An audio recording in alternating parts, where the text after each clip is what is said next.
அப்புறம் நாங்கள் இன்றைக்கி ஒரு மினி விலாக் தான், வாங்க வீடியோக்குள்ளே போடலாம். காலாவதியான மாவு வச்சு ஒரு முட்டையை உடச்சி ஊற்றி முட்டை பணியாரமாக ப்ரமோஷன் கொடுத்துட்டோம்.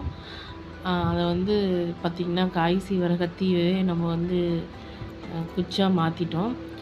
அந்த சுட சுட ஊற்றினா பணியாரம் காலி, மாவும் காலி. அப்புறமா காலையில் வச்ச சாதம் இருந்தது, அந்த சாதம் வச்சு பணியாரம் 4 பணியாரம் வச்சுட்டு நம்ம பருப்பு சாம்பார், முருங்கைக்காய் பீர்க்கங்காய் போட்ட பருப்பு சாம்பார்.